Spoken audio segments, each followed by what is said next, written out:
On a dreadfully rainy night, at the gates of the Black Death sect, a single man stands, drenched from top to bottom. As lightning strikes, the hundreds of Black Death sect members reveal themselves, and one of them screams out, "The Nameless Swordsman is here. He is here." They all charge in, from above and below, but the swordsman swiftly reacts, pulling out his blade and cutting through the first that were charging, leaving them limbless. The others stop to encircle him, but with one silent dash, he cuts the heads off one side, before landing at another and charging through them.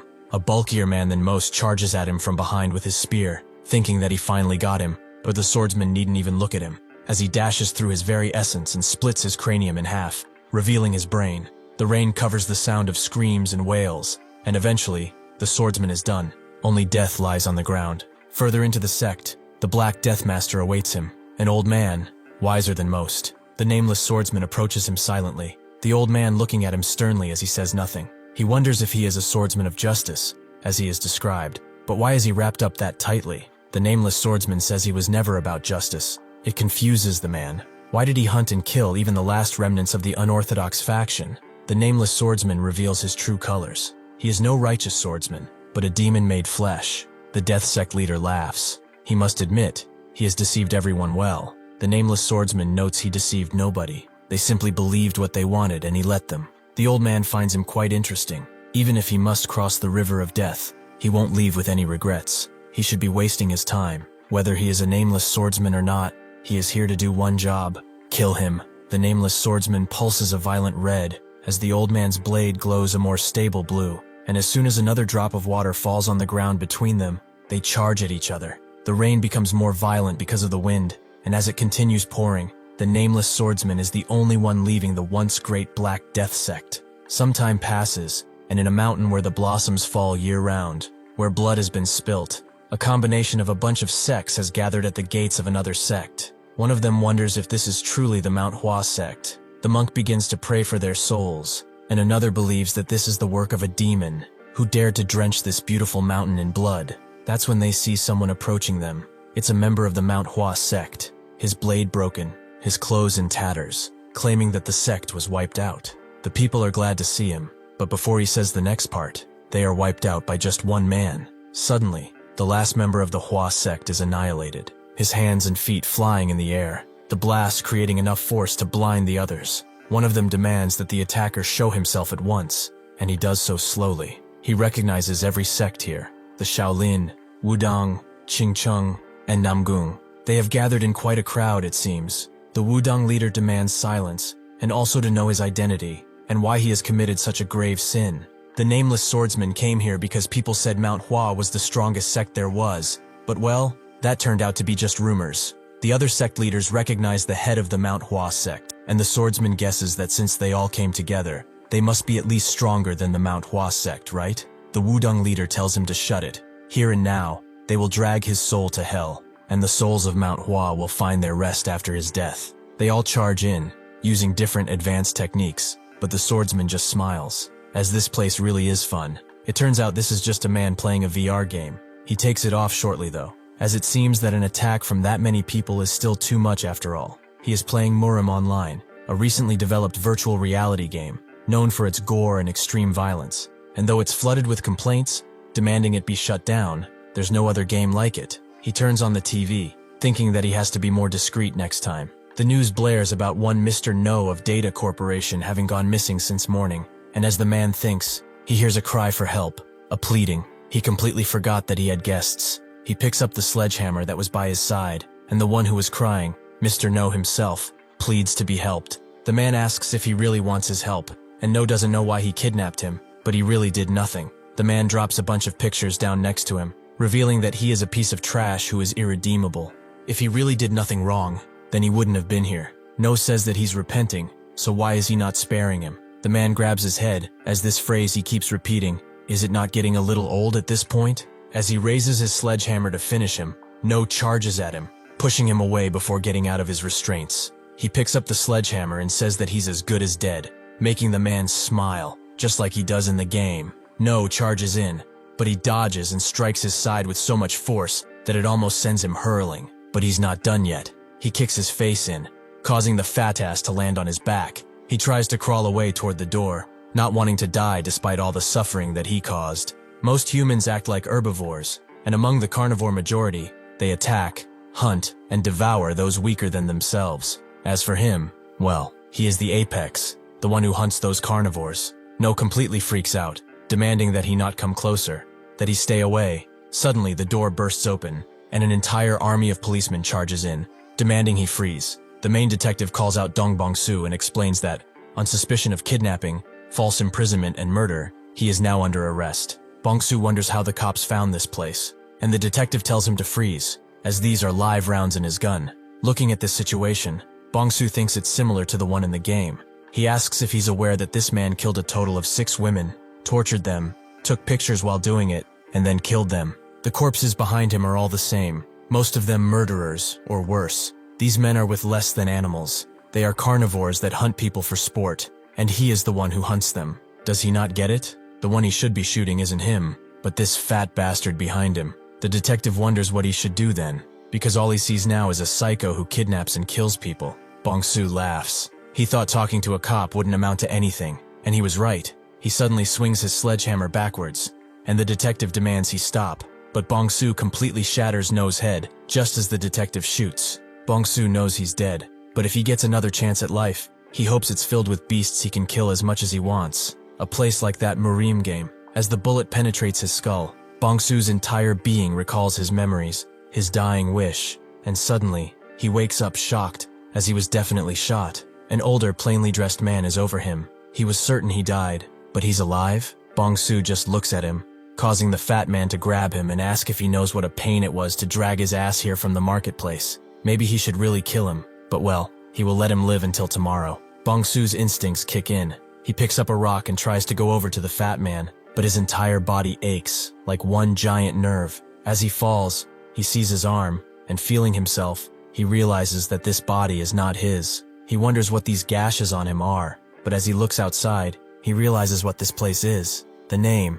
It was Murim, wasn't it? Bong-soo puts his hand on his face and looks at the ground, ecstatic to the point of tears. His dying wish, it came true. He has been transported to the world of Murim, where only the strongest survive. Before all of this, the original owner of this body, So-sam, was just a farm boy. That day, one Machil came bursting in, noting that he had a job for him to do, while also noting that it smells here. So-sam told him that he was not done cleaning the stables yet, causing the man to grab his mouth and wonder if it seemed like he was asking. Just because the Donri clan is housing and feeding a stuttering orphan like him, he seems to constantly be forgetting his place. He is merely a slave, and nothing else. After that, So-sam went with the fat old man, Dong-o, with the merchant thinking that it would be Ma-chil who would come. The fat man noted that he was like that sometimes. Ma-chil is at the Phoenix Tavern with that scamp of his, having a drink, or perhaps more. The merchant didn't care either way, but wondered if it wouldn't be tough to carry all of this in only 2 people. Dong-o laughed, as right here,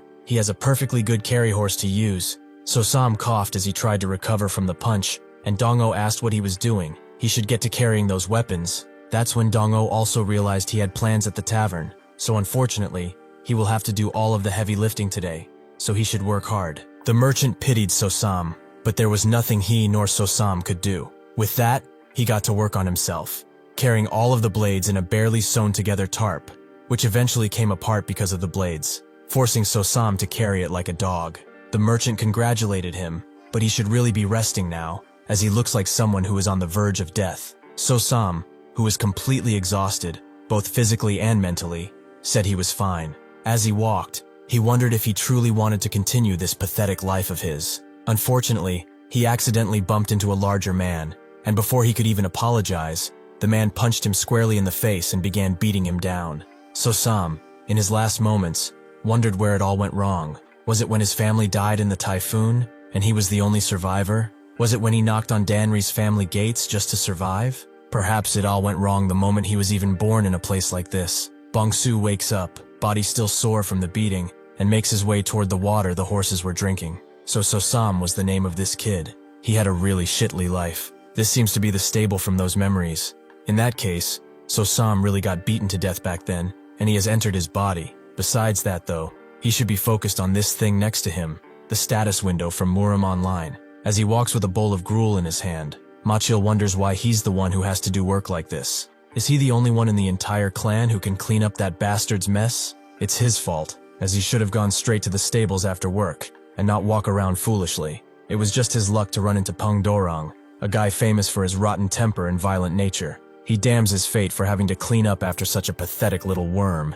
He, the great Ma Chill. Perhaps should he just kill him for real? But no, that's too risky. If he gets caught, it will be his head on the chopping block. He kicks the stable doors open and throws the gruel at So-sam's feet, asking why he had to survive and cause him so much trouble. Bong-su smiles. It has been 2 weeks since he has awoken into this place. In that time, he gathered the following information about this guy and the outside world. First, the people here use Chinese characters, but this is not China. That is because of martial arts, which are fantastical techniques, once thought possible only through fantasy. People flying around on blades and moving faster than light itself. That is what these people are training for. In this world, the martial arts of fantasy are real and breathing. It's like a real-life version of Murim online. Secondly, he has this status window and system. What's certain is that this Murim online status window actually works, and it appears that only he can see it. At first, because of this window and the existence of martial arts, he thought he was still inside of the game, but this is an undeniably real place.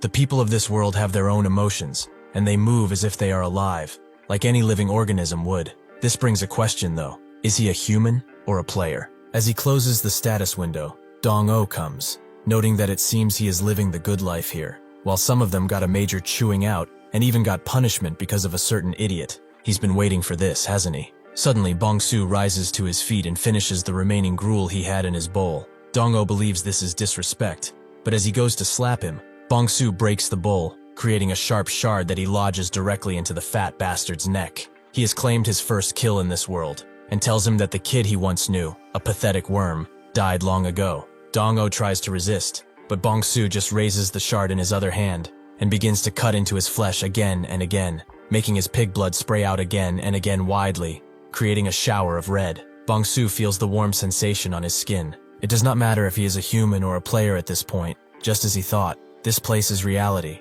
the great law of this world. Something he felt from this bastard and Ma Chill is that the weak are prey of the strong, and the strong are revered. If it is a place like this, he can hunt to his heart's content without having to hide his true nature. There are people like him, no, even more monstrous than him, that are surely roaming this jungle they call a society. As soon as this body recovers, he will continue the hunt. In here, the land of the strong and the weak. In here, in this new Murim, he will start a new life. As Dong-o's body rots in the dirty stables, Bong-su looks at it without much emotion in his eyes. Usually a guy like him would not even be worth hunting, but there is one thing that he needed to confirm. He opens up his inventory, but it feels different. The inventory in the game was a slot-based system, with one item per slot. But this one is just a large, open space, it seems. He puts his hand through it, and feels just how massive it is. A couple of 100 square meters, perhaps? He looks at Dong-o's body, and remembers how it worked in the game. He puts his hand over the pig's face and thinks of storing it in the inventory, making his body immediately disappear inside, along with all of his blood. This is an incredibly useful ability. He can surely use this. But if he can store a body, can living things go in too? And if they can, will they still be alive? Well, he will have to experiment just a bit more, it seems. As night turns to day, Bong-su continues his duties, trying to play his part, and he sees how the people here are walking, their mouths clean, but their words betray only lies and unnecessary thoughts. He feels someone come from behind, but doesn't react. Ma Chill slaps him across the head, having heard that he'd become mute. Bong-su plays it off, and Ma Chill tells him to stop slacking and go take that horse for a walk. Bong-su bows, still faking that he is mute, and Ma Chill wonders what he's supposed to do with a guy that can't even speak properly anymore. As Bong-su walks around the market with the horse, he analyzes everyone, how they dress, how they walk and talk. But suddenly, he sees something in particular standing out in a corner of stand. It's a bunch of children, with one of them throwing a rock at his head. They begin calling him Stupid So-sam, having heard that he can't speak anymore. But suddenly Bong-su lets out his aura, making even the horse uncomfortable. One of the kids rubs his eyes, thinking he isn't seeing right, and Bong-su turns right back to the Stupid So-sam. Seeing him walk away, they continue to pelt him with rocks, not knowing the demon they are trifling with. A while later, Ma Chill lets out a heavy sigh, as someone like him shouldn't be stuck cleaning weapons. He is a great warrior after all. That bastard Dong-o hasn't shown up in days either. Just where has he gone? Probably dead in a ditch, as he always started something with someone. As he goes to open the door to the armory, he sees So-sam get out of it, wondering what the hell he was doing inside. Just by taking a peek, he sees that the armory, blades included, is all spotless. Did he really do all his work? Bong-soo bows his head in agreement, and Ma-chil thinks that after the near-death experience, this bastard changed completely. He's working hard, and even doing things he wasn't asked to do. Perhaps he finally become a proper human. Bong-soo pulls out a pouch with gold coins and gives it to Ma-chil, who begins laughing hard, as he finally learned how the world works. He pats him on the back, telling him to keep up the good work, and walks away hiddly. Bong-soo can't help but smile, as he doesn't even realize that the pouch is his fare for the afterlife. Ma-chil walks happily across, instead of bowing his head every day. One also needs to know how to be flexible like this. Since his pockets are full today, instead of Eng, he will go see that other feisty vixen he's been hearing so much about, Cho-seon. He makes his way to the Phoenix Tavern, where the doorman greets him warmly, not expecting to see him again today. Ma-chil immediately tells him to get Cho-seon, and the doorman wants to get him Eng at first, but then here's what he says, and he is rather shocked by his request. The doorman doesn't know what to do, and in response, Ma-chil shows him the money, which makes the doorman immediately note that if he waits in the room at the end of the second floor, his choice will be there right away. Ma-chil waits impatiently for Cho-seon to arrive,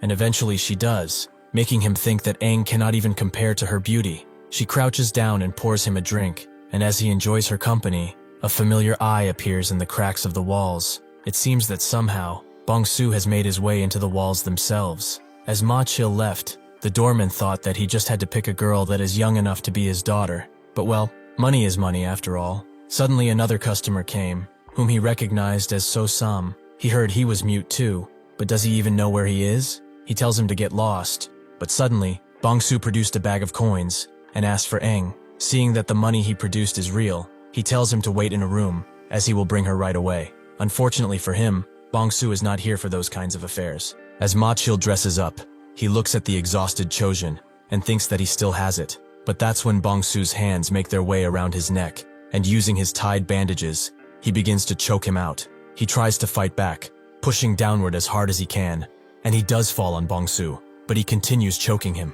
The thrill of the kill, the sound of Ma-chil's breath leaving him entirely giving him more pleasure than any woman ever could. After he is done, he looks at Cho-seon, who is still fast asleep. He gets up and looms over her, looking at her fair complexion and the situation she's in. He sees that she's an herbivore. She has neither the will nor the strength to protect herself. He goes to a nearby wall, and using a store in his inventory, opens up the partition there, allowing him to move freely between rooms. It's a good thing he practiced this, as it will be a great help in his future hunts. He opens up his status window, and just as he expected, he has gained a few experience points. It seems that killing people is what gives him this, and with enough experience points, he can level up, which will make him stronger, and being stronger will make it much easier to hunt. If hunting becomes easier, he can get experience faster, meaning that in this world, he can become infinitely strong. Truly, what wonderful gift he has been given. After relishing in his situation, he looks down at Ma-chil and puts him in a portrait, thinking that it's a real shame there are no cameras here.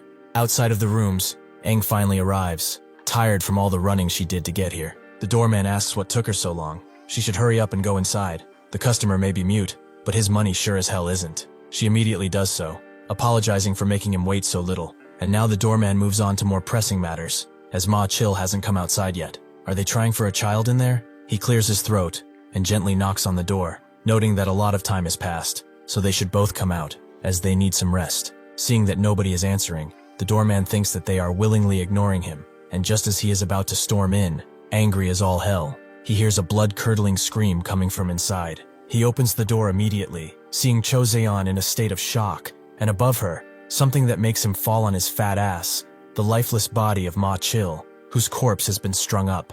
Anhui is in the north, where the Huai River flows, and in the center, the Yangtze River flows, forming an expansive plain. This land has been known since ancient times for its rich, fertile soil and the intersections it had with many lakes and rivers, which allowed commerce and trade to bloom. Where money gathers, though, thieves and ruffians are bound to appear just the same. As hordes of bandits and villains from the unorthodox faction ran rampant, many rose to defeat them, and many clans and sects dedicated to upholding the code of the Murim were established in Anhui. Among them, the most prominent clans were the Namgung clan, one of the 5 great clans of the Central Plains, and the great sect in Anhui, and the Donri clan, although it can't be compared to them, has the family's specialized fighting force, the Cross Heaven Sword Division. and with its intelligence and law-enforcing group, the Black Crow Squad, its reputation became well known throughout all of Anhui. The Black Crow Squad's information-gathering abilities, in particular, are so formidable that even the beggar sect, which would be offended to be called second best when it comes to that, has no other option but to concede that the Black Crow Squad is superior in that aspect. Recently, however, that very Black Crow Squad has been struggling with a new case. The leader, Gidaihyo, is informed of another self-inflicted death. Over the past month, nearly 100 people have died like this. There have always been people who have had enough of life, but it was 1 or 2 per month, and even then, never this many. What is the strangest thing of all is how perfect the cases are. The evidence and circumstances of every single case perfectly point to self-death. But is that truly possible? He asks his assistant who was first to die like this, and he explains it was some armory artisan from the clan, a man who went by the name Ma Chil. Daihyo asks if he means the Danri clan, and the assistant confirms as such, causing the leader to stroke his beard as he asks where he ended his life, and the assistant notes it was at an inn, the Phoenix Tavern. With that, Daihyo rises and notes that they should go, but the assistant believes there's no reason for the squad leader himself to go there. Daihyo knows he has to see it for himself,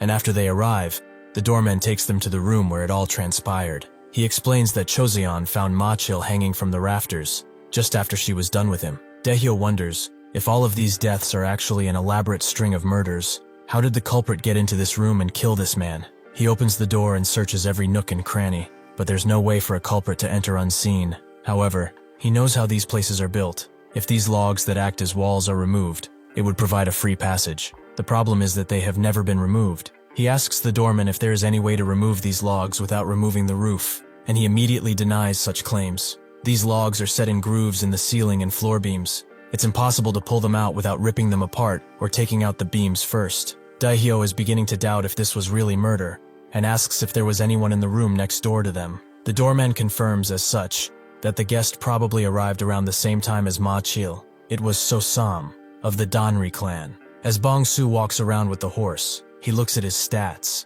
The experience points he gained from the man he killed the other day were greater than the ones he killed before. That man must have been a martial artist then. It seems that killing someone stronger yields greater amounts of experience points. However, if he fights a proper martial artist now, he will definitely lose. Even the weakest warrior is much stronger than his, so he needs prey that can bridge the gap between commoner and martial artist, like the bastard he killed the other day. As he walks, someone calls out his name, noting that he has gotten a lot more handsome since the last time they met, but he should be greeting his elders properly when he meets them. As they wonder if he's ignoring them, Bong-su asks if these are street thugs, but no matter how much of a loser So-sam was, he is still a member of the clan. Did he really live this life, getting pushed around like useless scum like this? Suddenly, one of the bandits pulls him by the hair, as they need to have a little private conversation.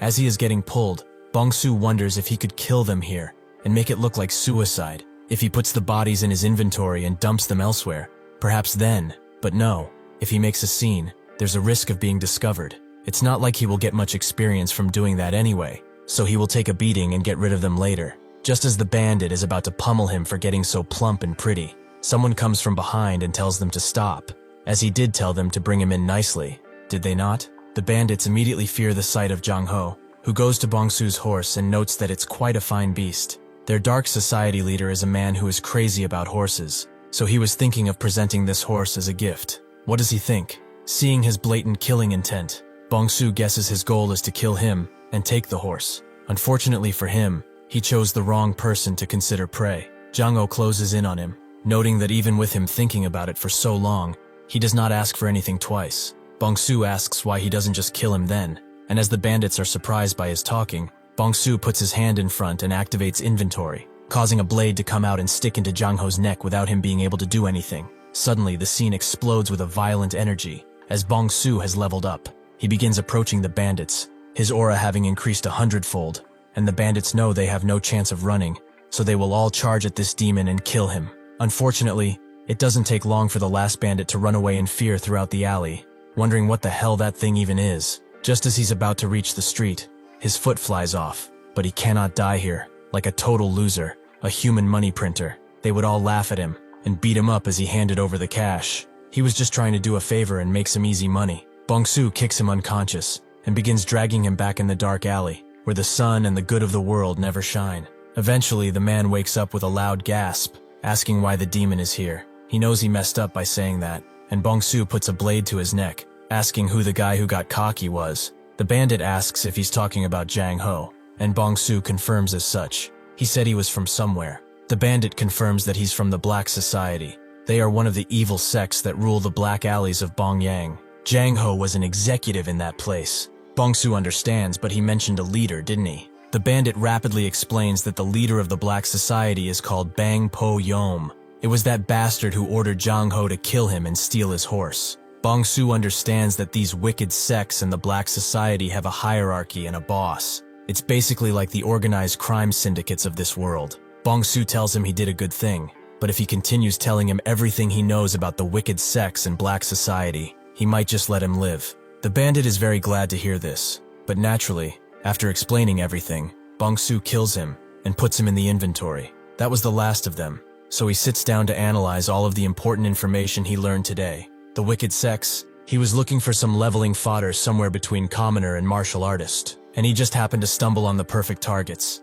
From now on, he will be preparing to hunt these guys. He also leveled up, and with that, his old injuries are completely gone. Even the scars on his hands and body vanished. Would this even work if his heart or brain were damaged, perhaps? If he is close to leveling up, he could probably afford to take some risks, just to test it out. And then, there was that light, the light that filled the entire alley during his level up. That is a downside, as it's flashy, and it's likely to attract unwanted attention. He needs to hide it, along with the inventory he used to kill. A hunter hiding among his prey must appear ordinary. When one loses most like everyone else, that is when they become the ultimate hunter. He should only level up once the hunt is finished. He picks up the reins of the horse and walks out of the alley, thinking that if Jang Ho had been more cautious or stronger, he would have been in trouble. It seems that his mute camouflage isn't going to be enough anymore. He must get stronger fast, without anyone knowing, by killing more powerful beasts. Just as he is done thinking that, Daehyo puts a hand on his shoulder and asks if he is the one who killed Ma Chil, immediately imbuing his hand with chi. Just before this, Bong-su encountered a critical system error. Proceeding with the game will be difficult, but possible. He got it just after reaching level 2. In fact, the cause is probably him. He should not really exist in this world, yet the game system is running alongside him. This friction was bound to cause some kind of issue. But then again, isn't the fact that he's here the ultimate error? Since he had no reason to dwell on it, he closed that tab and went to the main interface, where he saw that the stats, which were once just question marks, were now gauge bars. Perhaps it's another error, or maybe it's because reality can't be quantified like a game. He opens the skill tab, revealing all of the skills, like slash, thrust, block, and strike. Common passive skills granted to every player upon creating a character. But what about this spirit eye skill? He has never seen it before, and there's no separate description either. Just what could it be? Suddenly he met the activation conditions, because an enemy at least 10 levels higher than him has approached within 20 meters, and those meters keep going down. Bong-su recognizes that it's some kind of early warning system, so he got up, thinking that they shouldn't be enemies. There aren't many people brave enough to break into the Danri clan, and even if they did, an intruder would not be moving so slowly. This means that the person approaching him must be a master from within the clan. He doesn't know how big a 10-level gap is, but considering the amount of work he had to put in for level 2, the difference must be massive. How many civilians does he have to kill to reach that level? Thousands, tens of thousands maybe. The person approaching him was as strong as all of those souls combined, and among the clan, the most likely candidate. He knows who it is. Daehyo burst through the door without even knocking, and Bong-su immediately acted confused. That's when Daehyo put his hand on his shoulder. Bong-su acts the fool, but Daehyo still rushed ki through his entire body, feeling his very soul, but his martial arts were empty. He lets go, sighing as he turns to leave. As they do leave, Bong-su looks at them with killing intent, having attained a new target he will one day take the life of. Daehyo's assistant asks why they suddenly left without doing a proper interrogation. Was he not suspicious of that boy? Daehyo was. That's why he infused chi into his body to check his pulse. If he had practiced even the most basic martial arts, there would have definitely been a trace of it at least. However, he was empty. Not a single drop of internal energy was in him, and he was just an ordinary kid who had never touched a martial art. He begins to wonder if those people truly were not murdered and really did it to themselves. If this really is a plague, how many lives must it claim before this comes to an end? On this night when the moon shone brighter than ever, and contrary to what Daehyo feared, the suicide plague had vanished from this city, and instead, a new kind of slaughter began to permeate throughout the city. On another of these moody nights, where the rain falls mellowly. Inside a tavern, two friends talk over a drink, one of them asking if he's heard the news. The other friend asks if he's talking about the nameless hero, as everyone is talking about him these days. The first friend notes that it's Lord Nameless Hero. That man is busy slaughtering all those wicked sects. The other friend tells him to keep his voice down, or someone will hear him, but the first friend doesn't care. Half of those high and mighty wicked sects, like the White Tiger Hall and Red Wolf Clan, have been wiped out. The other friend tells him that there's still one left, the Black Society, and if they hear him, it won't end well. The first friend notes that their time is coming soon too. Their great nameless hero is going to smash them into pieces. Bong-su walks out of this tavern,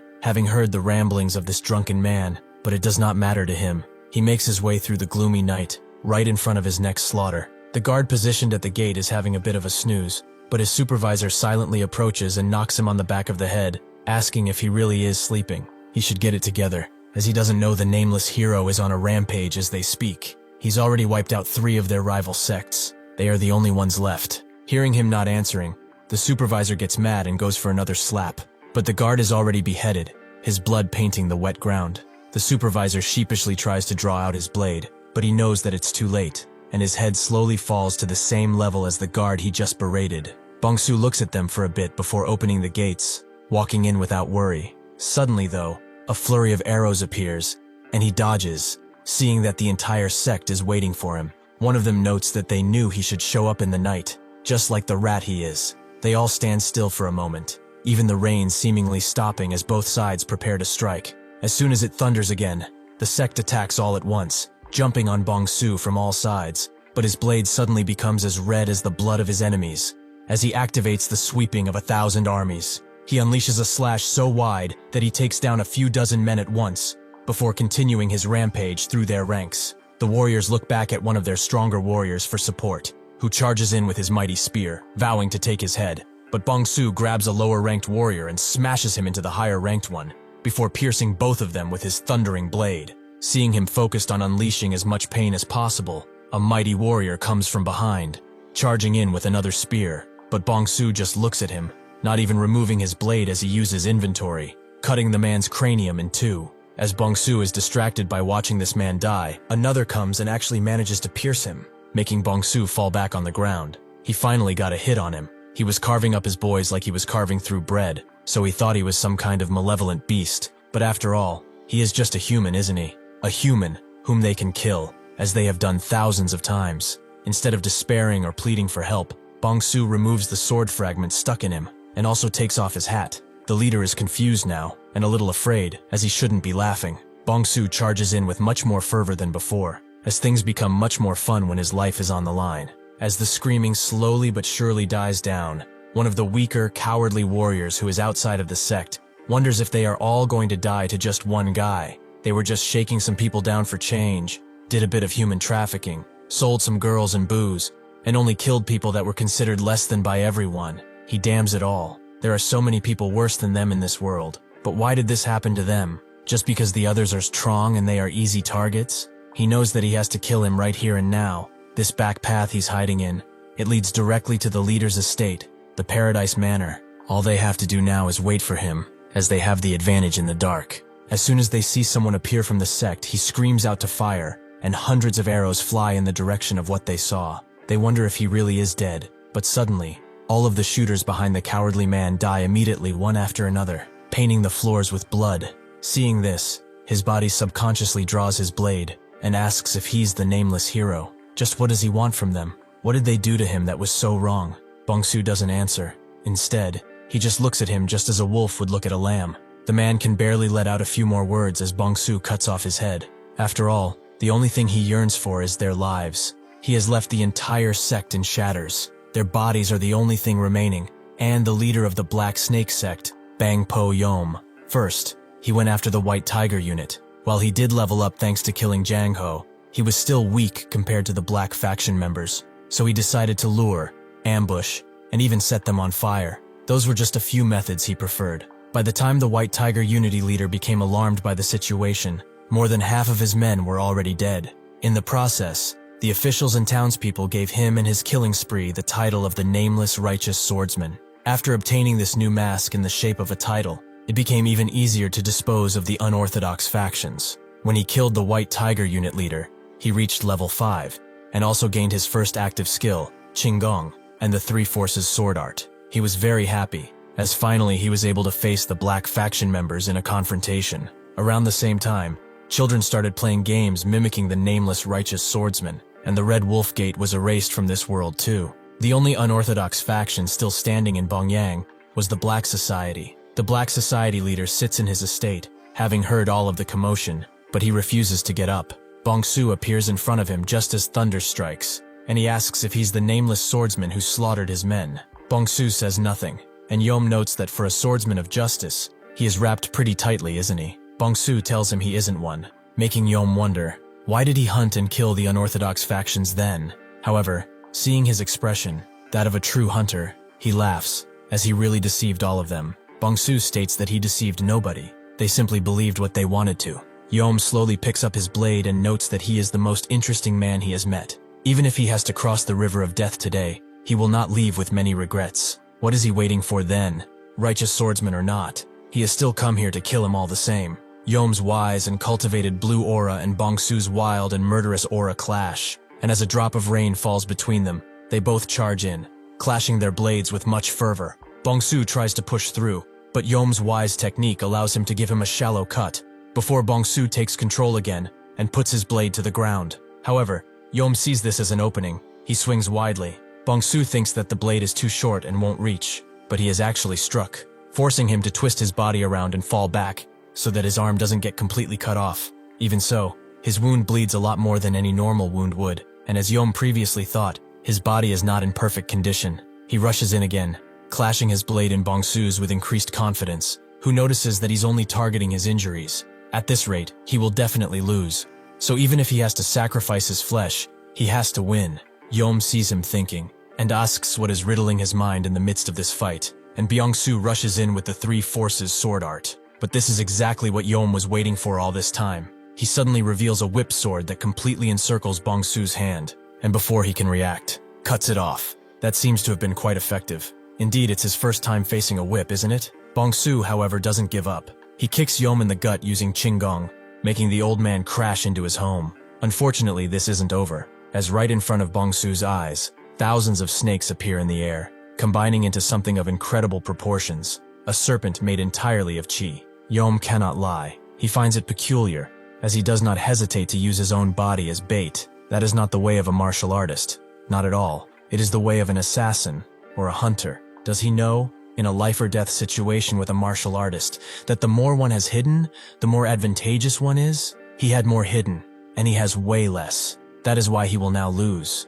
Bongsu readies his blade, but Yom knows he has no other moves left, and begins swinging his whip around, making it crash into the air like the thunder from before. Bongsu doesn't react, instead choosing to remain as steady as he can be, and Yom tells him that he can die, and with him, the legend of the nameless hero. Before the snake can crash down on him, Bongsu rushes in with a blinding kick, creating a mountain of dust to block Yom's vision, but he thinks it's futile. As he swings his mighty whip around and manages to hit something, thinking he got his enemy, he laughs, but he soon realizes that he actually hit one of his own members, who was a decoy. But where is the real one? Bongsu is higher in the air, and he prepares to unleash the Three Forces sword at the second form. Yom notices far too late, and Bongsu thrusts forwards with amazing speed, but even so, Yom manages to block some of the strike by sacrificing his right hand. As he screams, Bongsu is surprised that he managed to block the blade in just a split second. He knew he was going for his heart. Yom screams out, as this is not over yet, and rushes his whip right in front of him, forcing Bongsu to pull his blade out. Yom, however, does not let him. He grabs his blade as tightly as he can. Bongsu, however, uses his inventory and unleashes a torrent of bodies around Yom's blade, blocking its impending approach. As he falls on his knees, Yom thinks that he did not expect to see such a thing. Does this mean that he's not out of things to show him yet? Unfortunately, Bongsu is nowhere to be seen, only the corpses of those he used to lead. He swings his whip around in frustration, creating a tornado of blades as he screams out that he is a true lunatic for using corpses in a fight. Suddenly, an arrow flies towards him, and Yom barely has time to dodge it, but he continues screaming out, telling him to stop with the dirty tricks and face him. Suddenly, another arrow appears from behind, which manages to cut his skin. He begins to finally understand the situation he is in. He is just the prey here. He, the great Bang Yom, seeing something suddenly move in the dead of night, He swings wildly, managing to hit the shadow, but he realizes immediately that this was just another corpse. He lets out one final scream of frustration as Bong-Su's blade rips his heart in half, his comrade screaming his name from hell. After Bong-Su pulls his blade out, Yom notes that he finally achieved his objective. He finally killed every Black Society member in Bongyang. But just why? Bong-Su asks if he needs a reason for such a simple thing. Humans have always slaughtered other humans, from when they looked like apes, all the way to this very day. Does this not apply here? The strong will always trample and steal from the weak. This time, he was simply the stronger one. After Yom's demise, the entire valley lights up as Bong-Su levels up once again. He cleans his blade and thinks that with the death of every Black Society member in Bongyang, the preparations are finally complete. He will now move to the next stage, where the strong are stronger and the prey more cunning. It's time to go to the Murim's Jianghu. As lightning continues to strike the damp ground, inside a grand and ominous hall, people with covered faces stand in line, all in service of one man. His voice is raspy. He asks how long it is until the Orthodox demonic wars, and one of them answers, noting that only 2 years remain. Knowing this, the leader thinks it's about time to slowly begin the grand plan, so he calls out Guangwun and commands him to execute the first stratagem. The next day, as the sun shines brightly on the streets, Bong-Su continues acting the fool, walking his horse, but he overhears 3 friends talking about the nameless swordsman, how he finally wiped out the Black Society, causing the merchants and courtesans to be in an uproar. They never thought he would actually clear them out. The first friend thinks that they should call him the nameless righteous swordsman now, since he did so much, but the third friend is not so sure about this. Even if he is a hero, is it really okay to just kill people like that? The first friend tells him to shut it and think about what those bastards have done up until now. Chewing them up alive wouldn't be punishment enough. They truly deserve to die. The second friend explains that neither the government nor those so-called orthodox faction sects ever cared about commoners like them. In the end, the nameless swordsman was the only one to step up. The third friend finally relents. It's true, if not for him, who would stand up for them? The first friend runs out, calling out the nameless swordsman, wishing him a prosperous life for driving out the black faction. Seeing this, the 2 other friends begin to cheer with him throughout the street, and soon everyone begins to do the exact same thing, joining in a celebratory dance. Bong-Su feels nothing at this, and thinks it's finally time to leave this place. That night, as he returns to the stables, the system warns him about a high-level enemy inside. He slowly opens the stable door, seeing Daehyo, and next to him, the head of the Danri clan, the flying heavenly demon sword, Danri Qianwu. He immediately bows down, wondering why they are here, and Qianwu walks up to his horse, noting that it's about time to say goodbye to him. Bong-Su watches suddenly, seeing that he's actually levitating. He notes that on the coming full moon, the second daughter of the Namgung clan head is getting married. Daehyo asks if he's sure about sending his cherished horse as a gift, but Qianwu states it's already decided. If only he could send one of his children too, he would do even more than this. Daehyo asks if it's for a marriage pledge, the 9 bows ceremony. Qianwu thought he was pretty clear. Is it not easier to cross a stream by laying down 2 logs instead of 1? Daehyo notes that the Namgung clan might not want either of them, making Qianwu realize that this is why he called him here. He doesn't care which methods he uses, but he will make it happen no matter what. After finishing his intimidation, Qianwu tells him to depart immediately tomorrow, as he has much to do. He will also take this bowing one too. He is needed to handle the horse. After the clan leader leaves, Daehyo watches as Sosam gets up and dusts his clothes, a part of him still suspicious. The next day, as Bong-Su prepares for departure, he wonders what he must do to learn proper martial arts. He tried to recreate martial arts based on the movements of the family warriors and leaders, but it was nothing more than an imitation. The worst option is to learn from a secret manual, and the best option is to learn directly from a master. However, becoming the disciple of someone right away is not an easy task. He has already reached the age of 18 in this world, and he heard that it's not easy to learn martial arts at this age. However, the situation worked out well, as he now has access to the Namgung clan. As one of the 5 great clans of the Central Plains and a family with absolute power in Anhui, there will surely be a way here, along with much stronger prayer. After the entire Black Crow unit has finished assembling, Danyo is informed, and seeing Sosam there too, he asks who has not arrived yet. One of the soldiers explains that all are gathered except the young master and the young lady. Daehyo grits his teeth in anger. Ganghai is probably at some tavern with some woman, and Hui hates traveling with subordinates, so he will follow later. With that, he gives out the signal to move out, but he suddenly detects something nearby and tells everyone to stop. After a torrent of dust pops out of a tavern, Daehyo sighs heavily. as this surely is Ganghai. He is the eldest son of Qianwu, a martial arts prodigy with outstanding comprehension and talent. In terms of skill, he lacks nothing to enter the Namgung clan as an outer disciple, but unfortunately, his character is the problem. He is a frivolous fool who is fond of alcohol and women, so bad rumors will always follow him. As he goes toward that tavern, thinking that he's surely beating someone, a surrounding green energy crashes through, along with Ganghai, who is completely defeated. Bongsu's system warns him of a powerful enemy, and Ganghai tries to threaten his enemy, but he doesn't care, and strikes again. This shocks everyone, except Bongsu, who knows that this is a master, and it's one of overwhelming skill. As the master presses his heavy foot on the air, Daihyo demands he halt this instant. The master asks who he is and unleashes his aura, forcing everyone to stop in their place. Daihyo introduces himself sheepishly, and explains that the person he is currently tormenting is the young master of the Danri clan. If he does not remove his foot, he will not be able to stand idle anymore. Seeing this, Bongsu thinks they don't know who he is at all, an unknown man even to the Black Crow unit leader, who knows everything about the Anhui Murim. He is definitely a master who came from the outside. With the people they have here, they would never be able to defeat him. At least they will not die, as no lion pounces with full force just to kill a bug.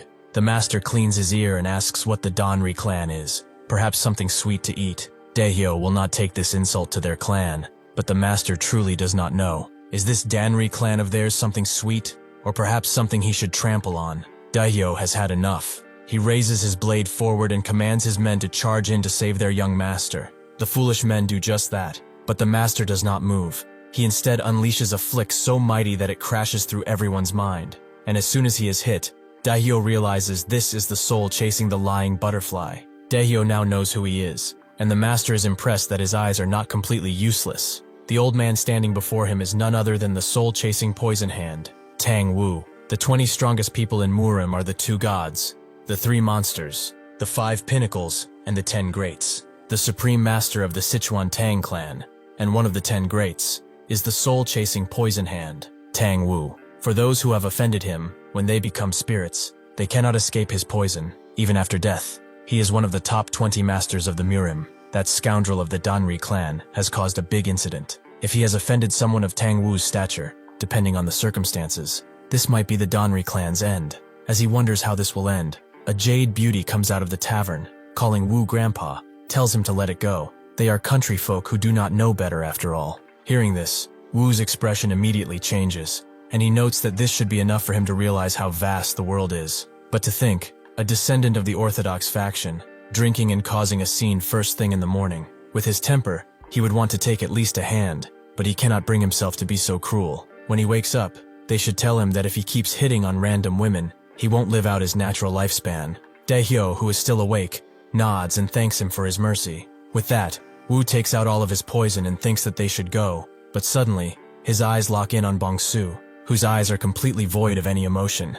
He tells Hua to stay here a moment, and Bongsu realizes that he's coming towards him too. But why? Hua asks what he's doing, but Wu just wants to ask something of this child. Bongsu wonders what it is, and Wu asks what his name is. After not answering, Wu demands to know what his name is again, proving that he is not fooling around. Bongsu still does not answer, and Daihyo explains that he is but a horse handler who cannot speak. Wu wonders if he really is mute, and Bongsu realizes that he is evaluating him now. It's as if he's looking at something precious. If a master like him is looking at him in such a way, then this is an opportunity to finally shed the skin of Sosam the sword handler. He looks at Wu with his entire murderous aura, who grabs his hand and charges chi through it.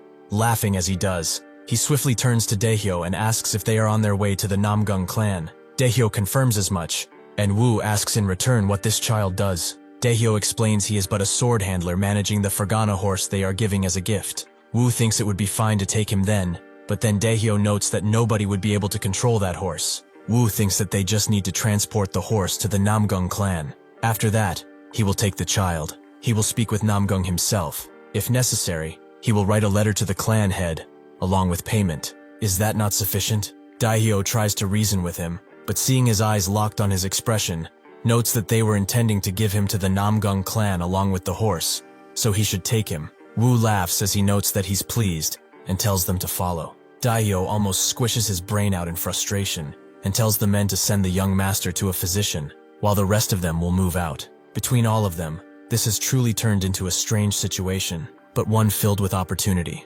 Night eventually arrives, and Daihyo finds a huge tavern for all of his men to stay at. Bong-su is naturally sent to the stables, but this is preferable. Ever since his battle with the Black Society, his use of the inventory has improved significantly. Currently, the range in which he can summon it is about a meter around him. If he practices, perhaps he could increase it further. Through this, he can retrieve weapons or corpses from his stored inventory, or fire them. However, the shooting speed is not that fast. A master would definitely be able to react. He picks up a pile of sand and puts it in his inventory before it goes on the ground, allowing him to manipulate it completely. He has gotten quite skilled at this, and there is one more way to utilize it. He swallows a handful of sand and transports it outside using inventory. When it comes to himself, anything that enters his body can be transferred to the inventory. It is a divine art, the inventory of divine art. Eventually, someone comes into the stables. It's Hua, who wonders why her grandpa wants her to bring someone like him over at this hour, but he should follow. Bong-su does just that, everyone watching silently as he goes to Wu's room.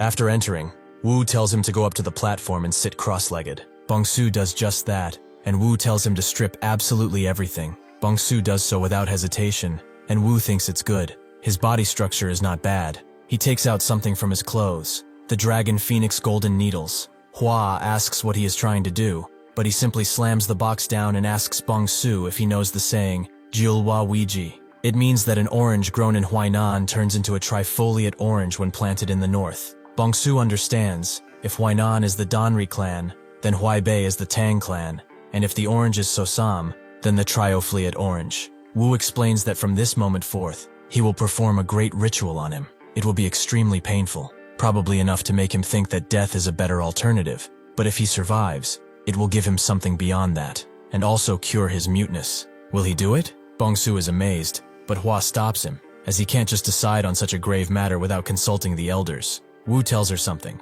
his smile becoming wider and wider as he explains, and Bong-su seems to get it too. After talking Hua down, Wu asks if he is ready to receive the surname of the Tang clan. Bong-su's mind becomes more warped than before. What he's been vying for, the power to hunt even larger beasts, is held in this tiny golden box.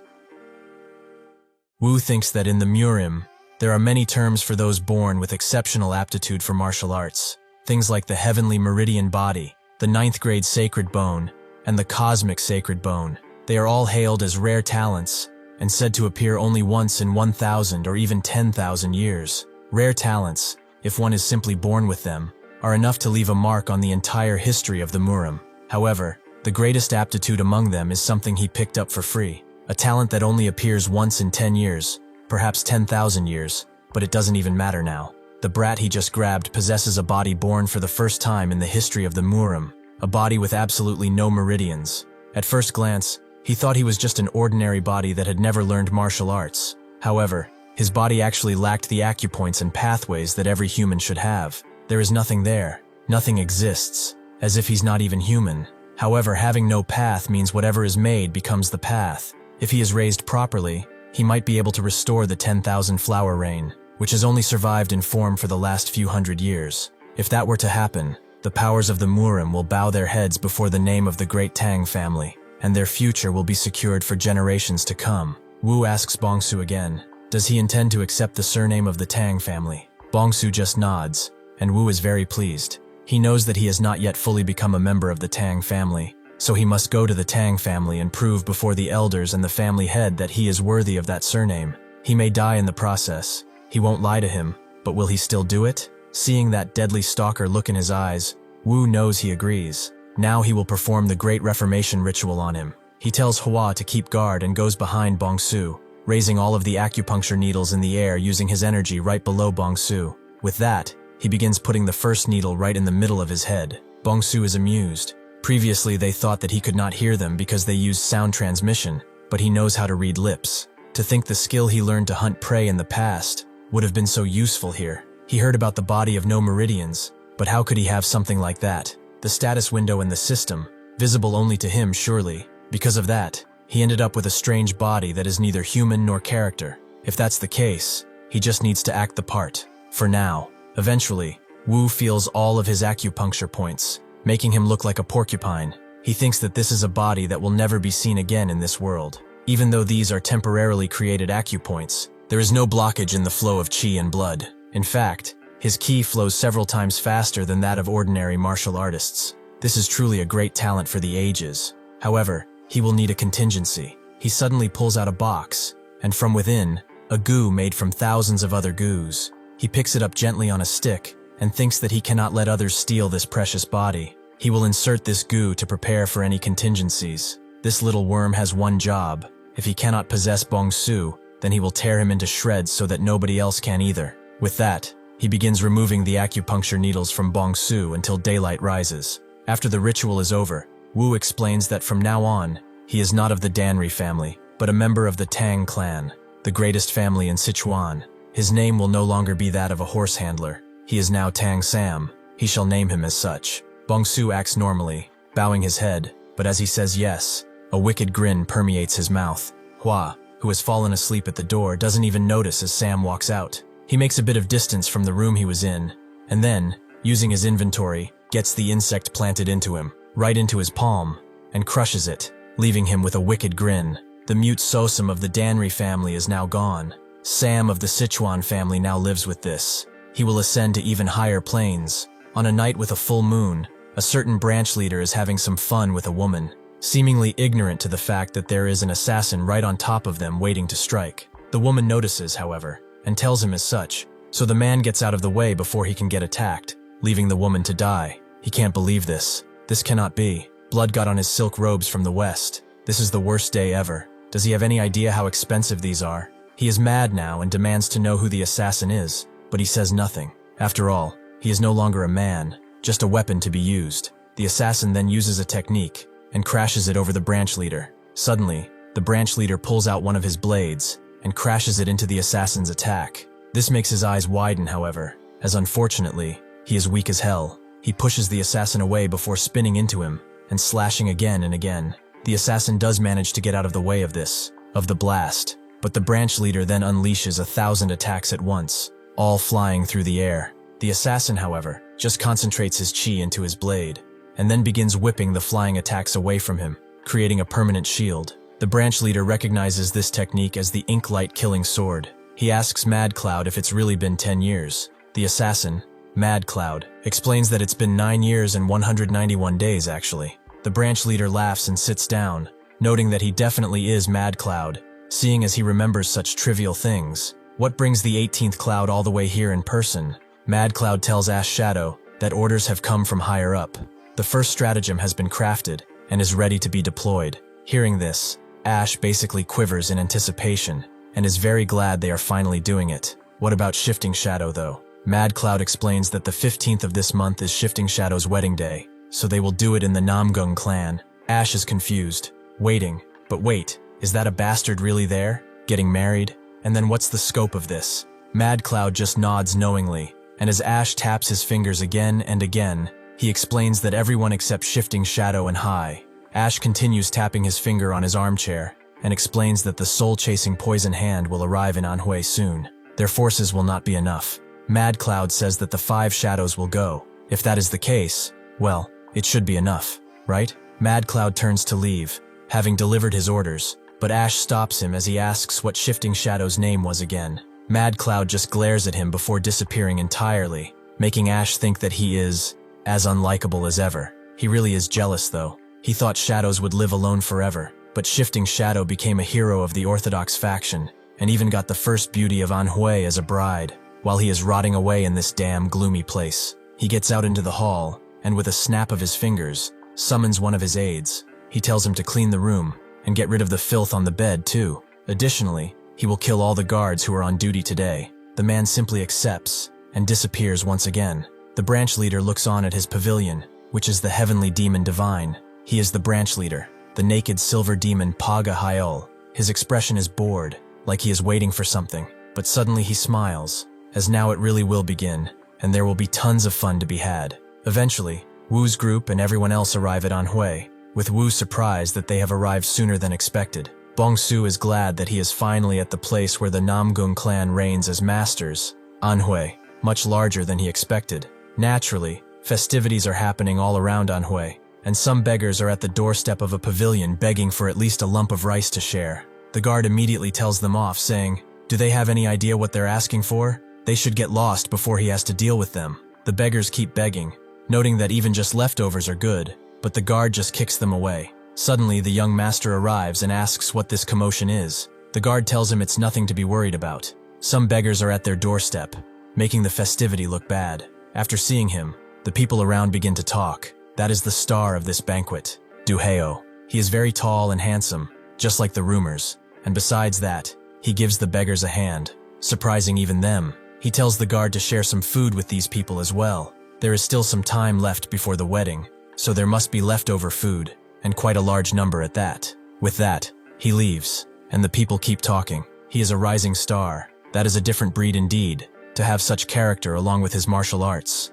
He can see why the Namgung clan's daughter fell for him. The other man agrees to travel the Jianghu alone, and eventually defeat the yin-yang twin demons. That is a big feat. Who would have known that a young wanderer would defeat two demons who rampaged throughout the Jianghu for decades and become the son-in-law of the Namgung clan? The first one to speak notes that there are rumors that the martial arts of the Thunderblade Emperor, the greatest under the heavens, 300 years ago, is what he used to defeat a demon. Suddenly, someone bumps into him, and the man certainly tells him to watch where he is going, but it is someone they immediately recognize as the soul-chasing Poison Hand, who simply pushes them aside, not caring to punish him now, and calling them all useless as he walks with his people. Immediately upon walking into the pavilion, he demands silence, and asks if they are saying he has come to this place when he should not have. If they have anything to say, they should say it to his face instead of scattering in the corner, as he can hear them all. Heo pleads with him to calm down, and introduces himself. Wu analyzes him. So he is the young man who made him come all this way. Huh,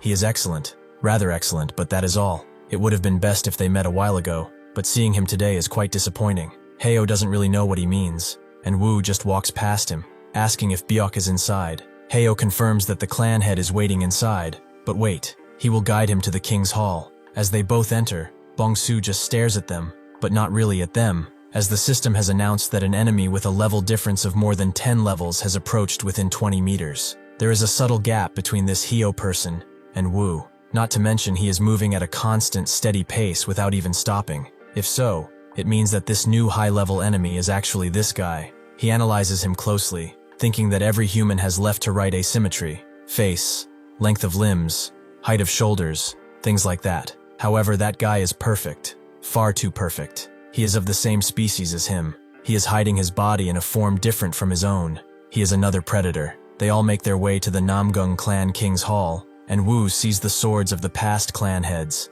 He sulks. They call themselves kings and whatnot, looking down at people. But when they die, they'll just all be sleeping in a grave anyway. Heo tells him that he doesn't need to go inside. He can just go in and call Byok. But Wu tells him to forget it and climbs up, as that bastard must have been waiting as he said. Upon opening the door, Byok immediately rushes to him and welcomes him inside, calling him uncle. It has been a truly long time since they last saw each other. This wretched sight of a clan head running around without dignity is making his stomach churn, but then he smiles, noting that it's good to see him after such a long time. Hua looks on at this interaction, wondering if her grandfather and the clan head were always this close. Suddenly someone else comes. It's Hai, who tells Hua that it's been a while. Hua greets her too and notes that she has become far prettier, which Hai thanks her for and asks if she's been well. Heo also clears his throat, noting that he was flustered earlier and could not introduce himself properly, so he does so now. Hua introduces herself and asks if she can call him her brother-in-law.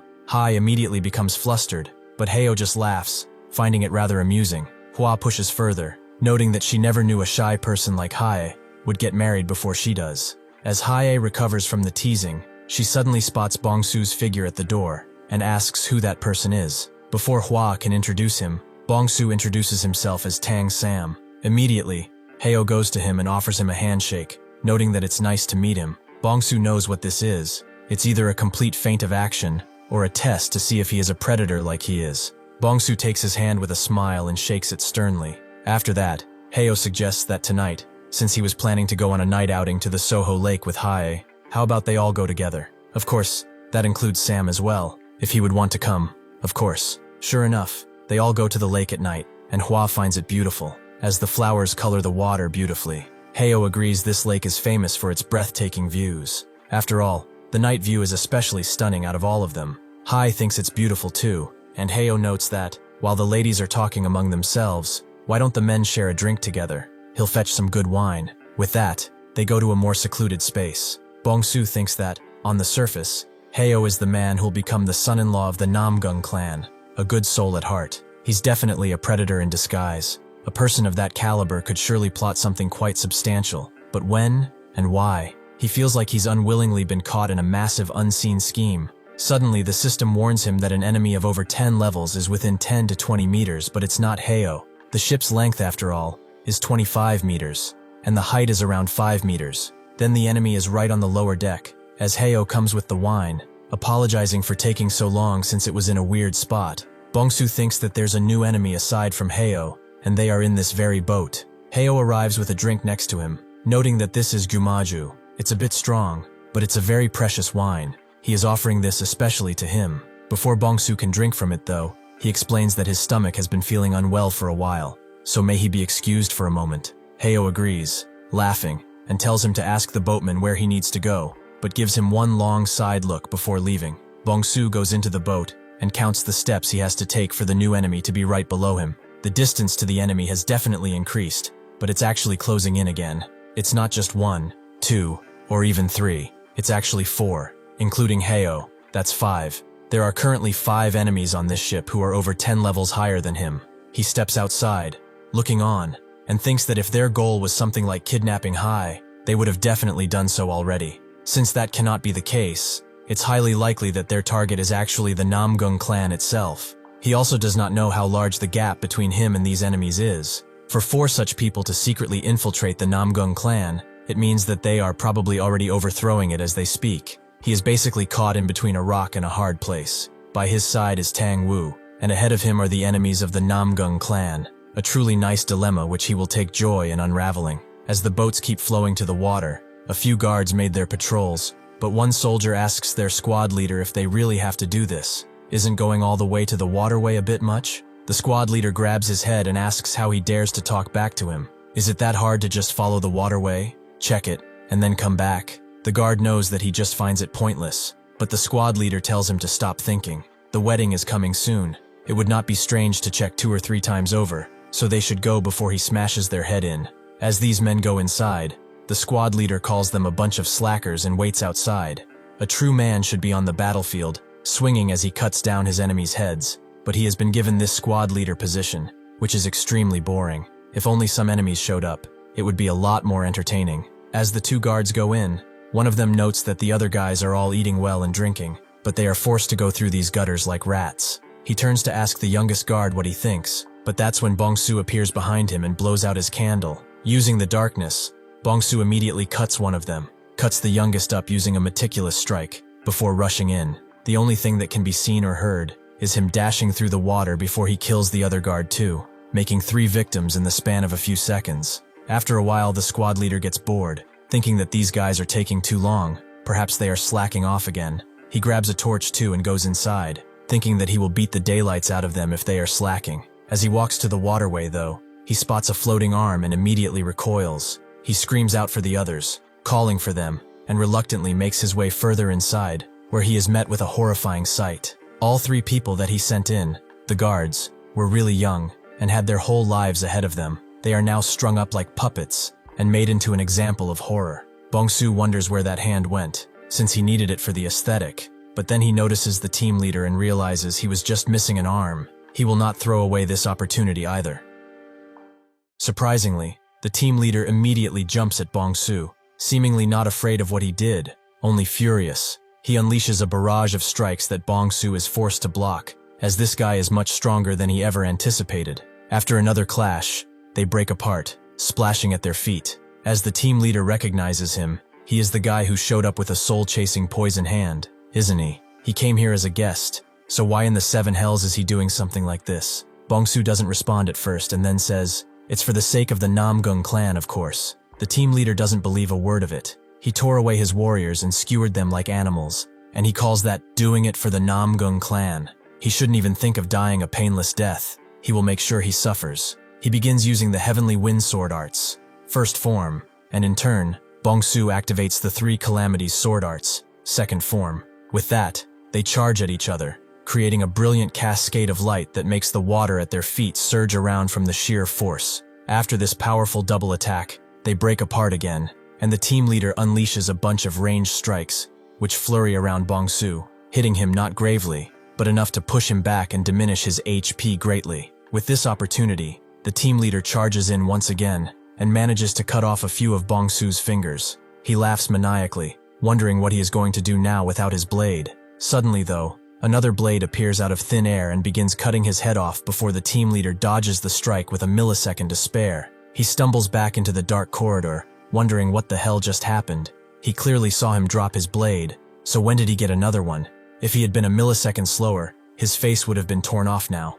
Just what kind of sorcery is this? Before he can think about it more, Bong-su charges in once again, and unleashes a left horizontal slash. The team leader defends against it, but just as he's about to clash his blade against Bong-su's, it disappears, and Bong-su is allowed to move behind him. The team leader doesn't understand. Again, that sword vanished. Before he can turn around fully, Bong-su unleashes a heavy kick to his face, smashing him through the wall and jumping after him in the glistening night. The team leader thinks that he is dead, but just as the blade is about to take off his head once again, Bong-su falters and falls to the ground roughly. The team leader understands that he is limited, doesn't he? That slash from earlier actually worked, didn't it? He pushed him too far. He begins laughing hard, as he got scared for nothing after all. Bong-su gets up slowly, shakily. He has taken way too much damage, and his HP is extremely low. One more hit and he is gone.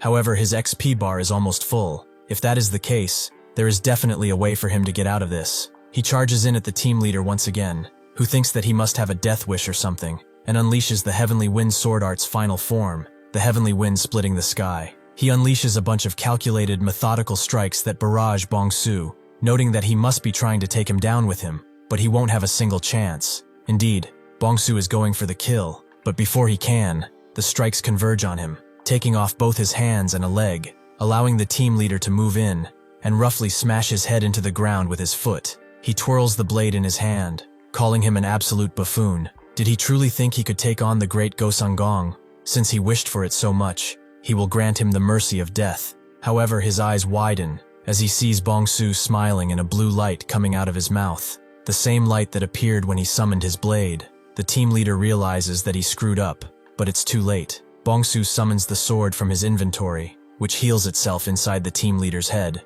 roughly killing him on the spot. With that, he actually levels up, and the system immediately gives him all of his HP back, regenerating his body whole, with an incredible light that permeates throughout the entire sect, even in the deepest parts of it. After that, Bong-su completes his masterpiece, a testament to his insanity and skill. At the same moment, in the Danri clan, chaos erupts as expert martial warriors systematically take it down. Danri Cheon-woo, the head of the Danri clan, who has fought bravely up until now, looks on at the chaos around him, at his clan falling into pieces. Suddenly, a larger, predator-looking man appears before him, not even getting into a defensive position. The clan head just asks who he is and why he is there, but before he can finish, his head is cut in half, killing him on the spot. Mad Cloud tells one of his subordinates to go ahead and contact Hyol and tell him that the Danri clan is annihilated. Hyol himself is done with a woman he found somewhere else. Judging by her clothes, she was probably from the Danri clan. Well, she left a bad taste in his mouth for nothing. He should have just killed her on the spot.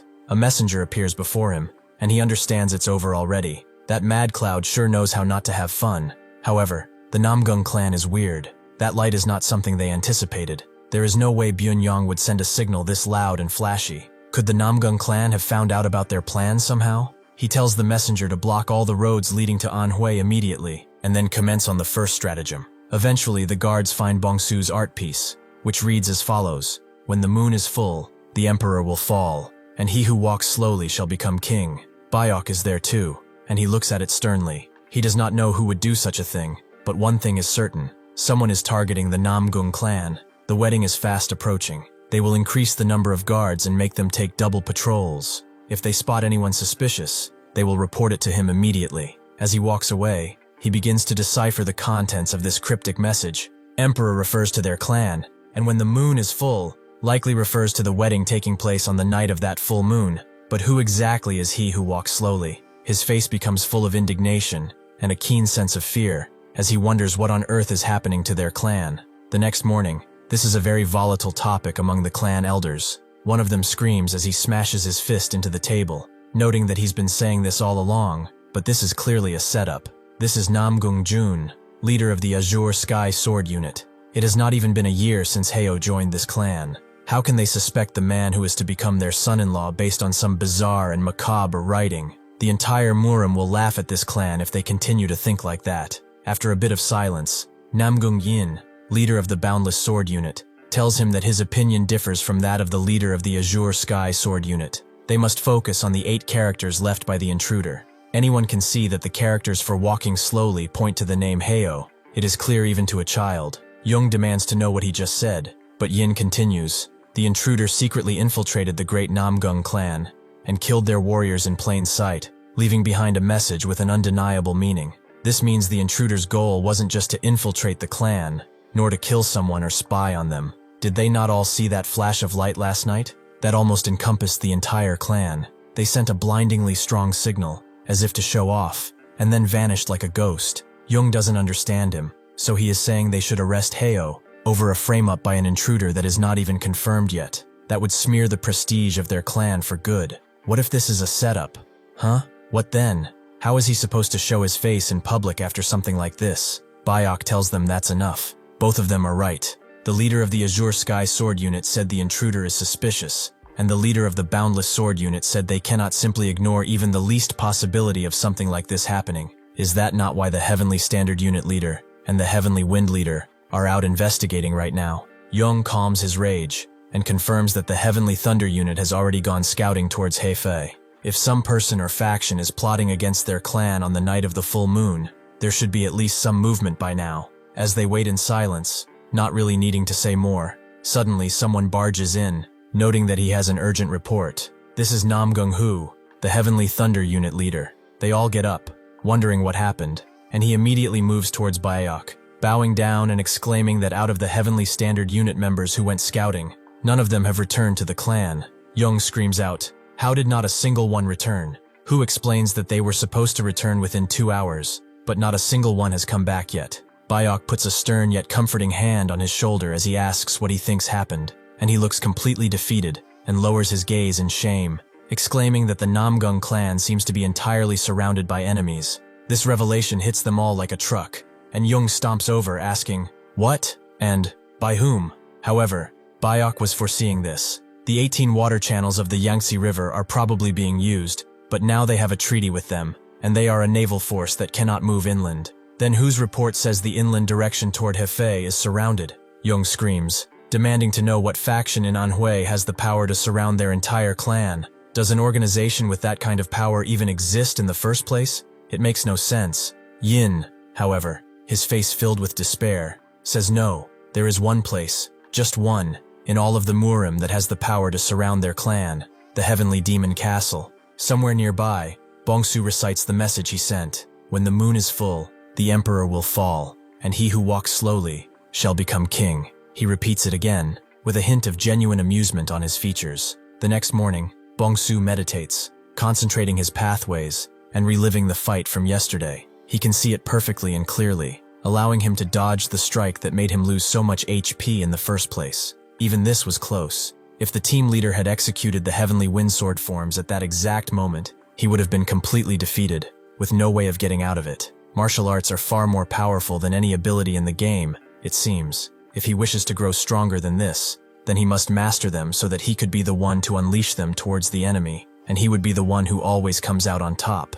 After a bunch of meditation, he eventually wins, thinking that the effect of the great revelation method of Tang O Sun is incredible. He is gaining much insight just by replaying it better in his head. Even if these meridians are temporary, his experience is now engraved into his body. With enough training, he should be able to wield martial arts soon enough. The system congratulates him, as he has reached level 13, and must now complete his first-class advancement mission. His first advancement mission is called Exclusive Tester Warrior. The completion requirement is to eliminate 1,000 enemies of level 10 or higher. Bongsu looks at these requirements, taking them all in, and thinks that this is around the level of the enemies he fought yesterday. The last ones were probably around level 5 or 6. He thought he'd gotten stronger a lot, but it seems that he is just beginning. Suddenly though, from behind him, the king's hall just blows up out of nowhere, and chaos begins to arise throughout the clan. 10 minutes earlier, Heo looked on at the massacre Bongsu left behind with a clinical eye. He walks around,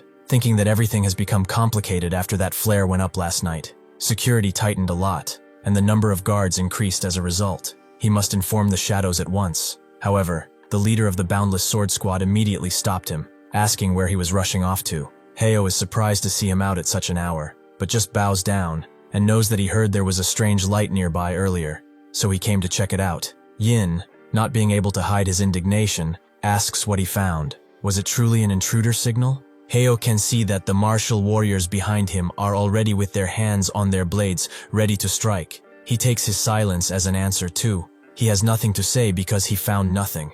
He will come with them to the Imperial King's Hall, and they will not take no for an answer. With that, the Boundless Sword Squad leader walks away, forcing Heo to follow. However, he refused. He just sighed, noting that he quite liked this vessel. That's when the Imperial King Hall blew up, shocking everyone. With this distraction, he will charge, activating the Lightning Emperor sword technique on Yin, a tremendous thunderstrike that sends him crashing into the ground and draws people from all around to see what's happening. They can see their new young master in front of the Boundless Sword Squad leader, who is still alive but extremely shaken, even with a surprise attack. He took down someone like him in a single strike. This is not Heo. This is not a normal martial artist. Who is this man standing before him? Seeing Heo approach Yin with such unrestrained intent, a servant rushes in, asking Heo what he is doing. Before he can even touch his shoulder to look at him, Heo just cuts him apart right in front of everyone, causing a stampede as everyone runs away, thinking that he has gone mad.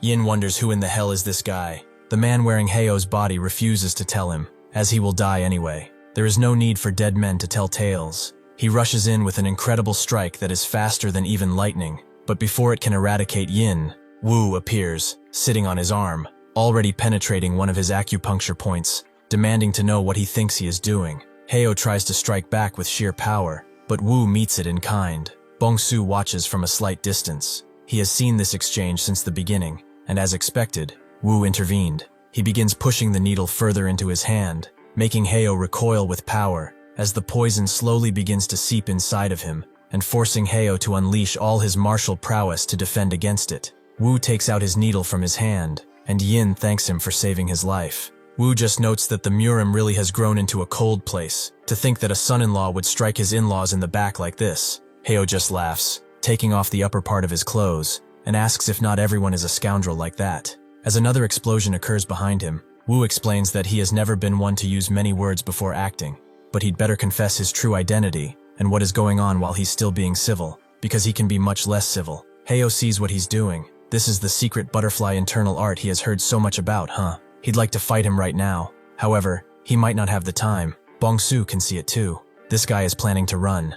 It is strange enough that he is alone, but it seems like he's been looking for something this whole time too. Suddenly, Hua appears next to Bongsu, wondering why her grandfather is there, making Bongsu's eyes widen. If she is here, it means that Heo must have been looking for her, right? Sure enough, Heo smashes his feet into the ground, noting that he found her, and Wu blocks against his aura, asking if he is that determined to see death. Heo completely ignores him and begins throwing his blade at the same time.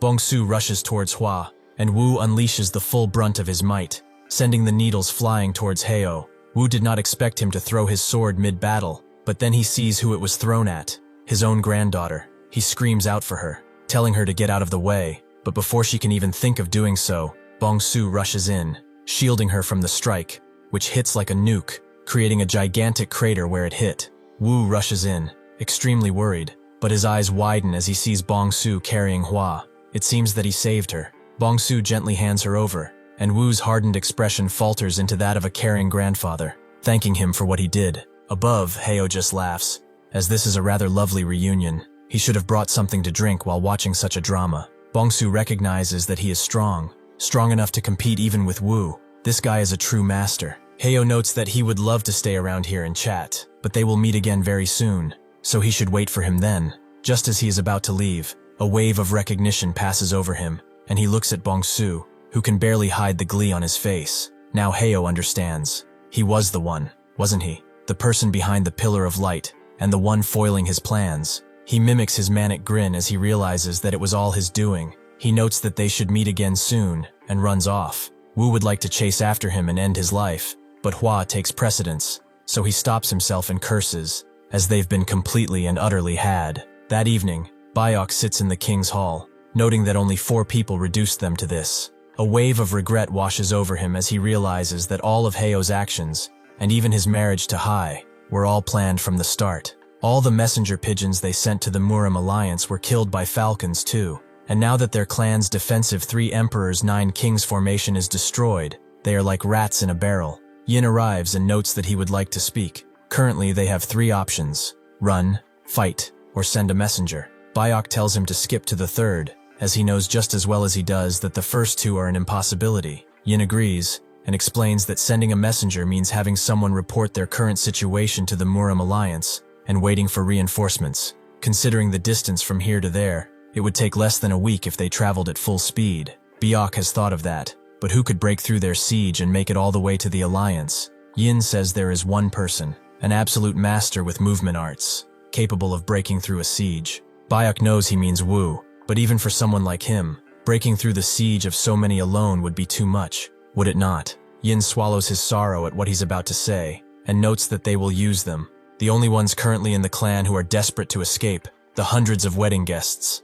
With this in mind, Biok invites Wu to speak that night, but Biok is concerned about the child next to him. Wu explains that he has been granted the Tang family name. He is trustworthy, so he should pay him no mind and speak. Biok understands and clasps his hands together in a pleading manner, telling him to please escape to Soho Lake with the wedding guests, and request reinforcements. Wu scoffs. As if they do that, most of them will die. The enemy's martial prowess is... He stops himself. Sure, he knows better than he does. Biok confirms as such. If they take a boat from Soho Lake to the Yangtze River, they will be able to receive help from the 18 waterway strongholds of the Yangtze River. He has already launched all the ships and gathered the clan's guests and servants at the South Water Gate. Wu asks when they should depart, and Biok notes that it should be immediately, today. Seeing the grim determination on his face, Wu leaves, noting that he will prepare, but Biok tells him that when he leaves, he should take Hai along with him as well. He does not want her to see him fight that man. Wu stops and asks if that truly is all. Hearing this, Biok's face falters completely, and notes that in this case, the Namgung clan is finished, because he's afraid they won't last even 10 days. Wu screams, calling him a crazy bastard. Does he think he would let that happen? Not while he, Tang Wu, the soul-chasing poison hand, is here. He should endure, as if their lives depend on it, for he shall return with reinforcements, 1,000 men of martial prowess. Bongsu recalls Biok's defeated expression. It seems it was a good thing he saved Hua, to think he would hear the Namgung clan's plan firsthand. But this is a plan with many uncertainties behind it. Suddenly his meditation is interrupted by Hua, who wonders what her great-grandpa is even thinking. She quickly composes herself as she sees Bongsu and stands next to him, not really knowing what to say. This guy is pretty awkward, but she should say something. She sheepishly thanks him for saving her, and tells him not to get the wrong idea. Bongsu, however, drowns this all out and looks at her with an expression of pure contempt, as he does not care for her thanks. As Heol watches from a distance, Heo comes along carrying a corpse, and Heol notes that he didn't expect to see him here so early. Should he call him Heo now, or Shifting Shadow? Shall he hear his excuse too? Shifting Shadow notes that he is speaking as if he has failed. Heol asks if he is saying that he did not. 4 shadows died without achieving a thing, and above all the fact that he is here right now means the first stratagem has failed. Shifting Shadow scoffs, saying he is wrong. The core of the first stratagem is for him to become a hero of the Orthodox faction, but just because he is standing here does not mean he cannot become a hero. Suddenly, his body shifts uncontrollably, changing his entire physique into that of a woman. He asks if this is enough.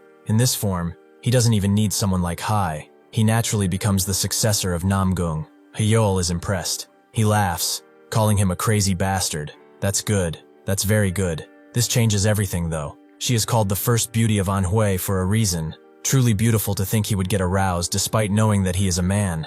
Shifting Shadow just looks at him for a solid minute, and asks if he lost his damn mind. He, however, doesn't care if it's a man or a woman. If there's a hole, there's a goal. They begin clashing, their auras thrusting against each other. Shifting Shadow does not want to be diddled by this man, but suddenly, Falcon arrives with a message, and they stop. Shifting Shadow asks if it's from Water Shadow. He reads it, noting that it's just one character drifting, as he thought the ships had set sail. It's a shame, but he should get moving. What about him? Shifting Shadow notes that he is going to follow that hawk, and Hyul guesses he wants to go to Water Shadow. But why? He thinks it would be more fun to go to the Namgung clan. Shifting Shadow refuses, saying there is something more interesting over here. Hyul guesses he means Tang Wu, but even if he is one of the 10 greats, can he alone compare to the weight of the Namgung clan? He realizes it is about that light, isn't it? Did he find out who it is? He should tell him now. Shifting Shadow refuses and runs off, leaving him alone with his thoughts. Sure enough, a few short hours later, the wedding guests and Wu depart from the riverbed. They are naturally seen by a scout, who goes back to his supreme stronghold chief and confirms they have departed. She tells him to launch the ships, as they will give chase on the boats. This is the supreme stronghold chief of the 18 waterway strongholds of the Yangtze River, Water Shadow. Bongsu watches the situation intently, especially Hua and Hye. He thinks that no matter how much of a peerless expert Wu is right now, those two are just dead to him. If they were to face a moment of life and death, out of Hua and Hye and Tong Sam, the person he is now, if he absolutely has to abandon one of the three, it would definitely be him. He had better prepare himself in advance, just in case. As the convoy advances on the water, Wu thinks that it is quiet, far too quiet. They haven't seen a single enemy on their way here. This is a force large enough to besiege the Namgung clan. It would be only normal for there to be some enemies in the water as well. He tells Hua to tell the mariners to lower the speed of the ships as much as possible, just in case. They do so, and they travel lightly through misty waters. Eventually they see lights from a bunch of ships approaching, carrying a certain symbol. Most people believe that they are reinforcements, and that they have received Namgung clan's message. They are saved. Wu recognizes them as well. This is the 18 waterway strongholds of the Yangtze River. Have they come to help just as Biok said? However, why are there so many ships? It's as if they are blocking their path. There was a lack of suspicious enemies too, and now dozens of ships are blocking their way. Finally, he understands what is going on. He screams at everyone that these are not reinforcements, and they have to turn the ships around. They must get out of here as fast as possible. He exclaims that those people are their enemies. They need to turn the ships around while they still can. However, Water Shadow can almost sense his words, and tells her men to fire, and they do so, coloring the sky in thousands, if not hundreds of thousands of fire arrows, completely eviscerating anyone in their way, and setting the ships alight. Wu himself protects some of the area with his power, but Bongsu turns around and sees that there are barely any ships left. Wu tells everyone to pull themselves together quickly and reverse the ship, but then he looks behind them and sees that they are completely cornered, having been flanked from behind. Seeing this, Wu says they are going to the shore. They should hurry and move the survivors there. However, there will be no survivors left. One of the enemy ships crashes into one of theirs, and Water Shadow crashes down with her club, giving only one order to her men to kill everyone. They begin doing just that, annihilating the defenseless people without prejudice, with glee, in fact. Seeing this, Wu clenches his teeth so hard it's surprising they don't break, and he goes to Hai immediately, hitting a pulse point on her head to knock her out. Hua wonders what he's doing, and Wu says that they have to reach the shore. Hua says that it's impossible, even for someone like him, to take all three of them is just too much.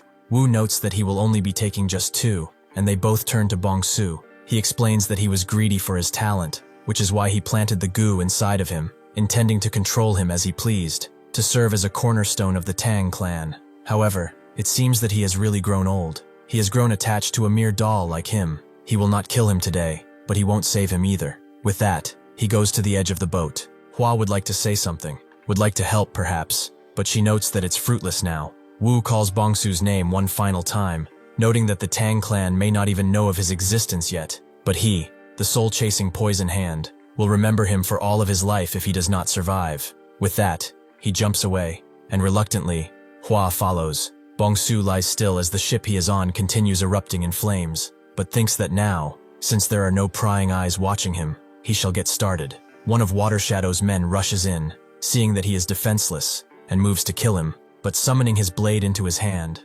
Bongsu immediately cuts his head off, and begins dragging his headless body away. After that, he begins cutting up his own face, again, and again, and again, marking himself with his own brandished blade. He has a reason for this, naturally. The bandits of Water Shadow tell everyone to leave no survivors, and they impale the corpses with their swords to make sure they are dead. Suddenly, though, one of them sees him approaching as a bandit, noting that he looks like a mess. Is he okay? Bongsu says that he is all good. After all, he was just having some fun. The few survivors from their ships flounder in the water, some holding themselves up on wooden boards, but it's pretty clear that this is the end of their lives. Wu rushes away with Hua, but sees that there are lights on the shore as well. These are the dogs of the Heavenly Demon Castle. Did they hide their forces on land too? Without even a speck of preamble, Wu unleashes a devastating strike on them, killing them on the spot, and landing on the shore with steam billowing from his mouth. The few survivors that remain, along with Hua, crawl up to the shore as well. Wu notes that they should hurry, so they all begin walking, trudging to the forest, more as corpses than living beings. Bongsu has successfully infiltrated the bandits. He stares at the system message about class advancement vagabond and sees that he has 18 completed kills. Did any of the enemies he just killed meet the conditions? Suddenly, one of the bandits throws him a rag and tells him to cover his face with that at least. Does he have any idea about how he looks right now? Bongsu doesn't, but he can guess, so he covers himself. Suddenly, someone more rotund comes, noting that they have turned this place into a real bloodbath, haven't they? The bandit that spoke earlier immediately bows his head, calling him the Vice Stronghold leader, and the leader asks what the situation is. The bandit explains that they have killed everyone on the ships. However, Wu, along with a few experts and the remaining survivors, fled to the shore. The Vice Stronghold leader notes that he will have to speak with Water Shadow about this, so they should wait for further instructions. Bongsu watches this interaction with detached interest,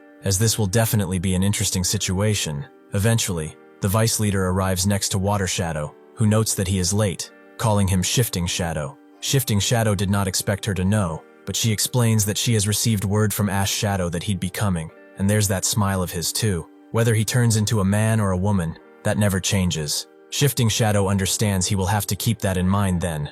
What are they to do about Wu and the escapees? Water Shadow explains that, just as planned, they will be driving them to the Seonyong Mountain. That place shall become their tomb, including Wu's. Shifting Shadow understands the Seonyong Mountain, the half mountain and half valley. He will be hopelessly cornered at the edge of a cliff, climbing up as fast as he can, not even knowing it is his own grave, right? Water Shadow tells him to get ready. They will be heading out soon with the remaining forces. Shifting Shadow notes that one of the 10 greats against 2 shadows will be really fun. Actually, it could be 3, but it really doesn't matter. Certainty is always better than uncertainty, right? By the way, did he happen to see a strange fellow, someone with pitch black eyes, or perhaps an expert who uses martial arts that emit light? Water Shadow says that she has not, and Shifting Shadow continues walking.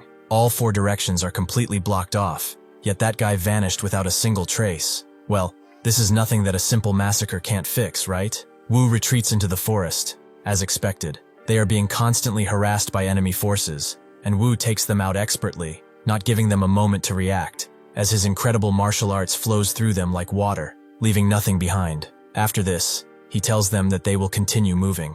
However, one of them sees that his unit is completely tired, almost falling on their knees, and he notes that they will be resting for a moment, leaving Wu's group to go in front. The man thinks that only half of the Black Crow unit is left. No, perhaps it is even fewer. Danri Hui, who was supposed to come, has vanished without a trace. There is a slim chance that this applies to him too. They are in a situation where even the survival of the Black Crow unit cannot be guaranteed. They need to return to the Danri clan as soon as possible with news of this, as perhaps this is bigger than the Namgung clan.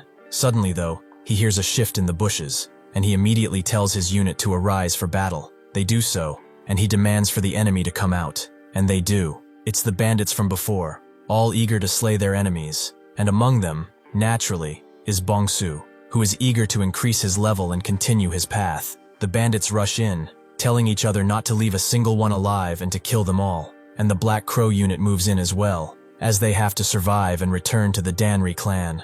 As the fighting begins, Bongsu immediately rushes at Da In Hyul, who knows that his own body is already at his limit. He can feel it. He has to settle this quickly somehow. He uses the single stream, 10-sword style, the flying swallow 10 successive swords, unleashing a flurry of strikes onto Bongsu that flow like water, but Bongsu is not hit by any of the strikes, as now he can see Da In Hyul's sword. Seeing that he dodged, Da In Hyul rushes in again, noting that his petty tricks will not work forever, but Bongsu meets his strike with one of his own, and twirls around in the air, kicking Da In Hyul in the face roughly. Bongsu immediately prepares to use the Three Forces sword, but Da In Hyul pulls out a blade he was hiding in his sleeve, and crashes it into Bongsu, seemingly hitting him. Da In Hyul thinks that this is his victory. However, Bongsu has protected himself with one of the bandits' corpses. shocking him as to how he even got it. Da In-hyul rushes back with a confused expression on his face. He was certain that he landed the perfect blow. Bong-soo explains that someone once told him something like this. In a life-or-death battle between martial artists, the one who hides most has an advantage. So, is one hidden dagger all that he has prepared? Da In-hyul's heart stops as he sees those eyes, as he has definitely seen them somewhere before. Bong-soo summons a bunch of daggers and sends them flying towards Da In-hyul in succession, all of them converging on his position. He blocks the few that he can, letting the others pass through and cut him, but he knew it. His eyes were not deceiving him after all. This bastard has been summoning something from thin air this entire time. Just what kind of malefic sorcery is this? Bong-soo rushes in at the same time. Another bandit rushes from behind Da In-hyul. He notes that he cannot avoid this, but instead of hitting him, Bong-soo hits the bandit roughly, killing him on the spot. Bong-soo screams at him not to dare mess with his hunt. Seeing those eyes now, Da In-hyul remembers that violent red hue, that gaze. This is the bug from the Danri clan, the Sosum. How dare a lowly wretch like him do something like this? He charges in with newfound anger, demanding to know since when he has been deceiving them. Bong-soo blocks his next strike, and Da In-hyul calls him a demon. It seems that the suicide plague in Bonggang must have been his doing as well, wasn't it? He throws Bong-soo's sword away and rushes in again, noting that he was just someone cleaning horse dung in the noble clan. He is nothing but a worm. However, as he charges in, he does not see the sharp whip that Bong-soo has flown around him, and with a pull, he takes off both of his hands before making him explode in blood and viscera, ending the fight. Bong-soo has told him, the one who hides most, wins. As the bandits clear out the rest of the crowd, one of them wonders where the reinforcements are, and Bong-soo agrees because from a certain point, the reinforcements that were trickling in stopped coming. There must be a reason for this. They need to check. Suddenly though, that same bandit notices that they are finally here. He has to admit the higher-ups are always so damn slow, but he also wonders what's with them. Why are they all wearing their clothes inside out? He calls out for the stronghold leader, asking why she is so late. But before he can say anything more, she unleashes such a devastating strike that he explodes, his hands, feet, and head flying in every direction. Water Shadow looks up at the sky and tells her men to leave none of them alive and kill them all. The bandits begin to kill each other, some asking to be spared and some hesitating, noting that they cannot do this anymore. How can they kill their own comrades? However, Water Shadow immediately takes care of them and screams that she will personally crush the skulls of anyone who dares to hesitate. Seeing this, the bandits value their own lives more and kill their comrades without much regret anymore. Bong-soo manages to get out of the way and now moves away, seeing multiple lights light up the dark forest and someone screaming that, under the stronghold leader's order, none shall escape. Bong-soo can see that they are everywhere, and he continues running. He's surprised they are killing even their fellow bandits. They've surrounded the mountain and are hurting people. It is basically a driving hunt. He has never been the prey before. This is kind of exciting. He continues rushing, coming upon a bunch of bandits that were resting, and cuts them all up with his sharp whip instantly, not giving them a chance at life. He sees that his next level up isn't far off either, and these guys are doing so much for him. Perhaps he can use them. Wu and the others continue running, having just taken care of a bunch of bandits. Hua asks Wu if he can feel it too, and he confirms as such. This is a driving hunt. They keep herding them towards the mountain peak. Suddenly, someone rushes in from their group, noting that they must come see this. He takes them out to where they were going, a seemingly bottomless pit filled with fog. Everyone begins to despair, some falling on their ass, others claiming that it's over and that they will die. Hearing this, Wu screams at them to shut up.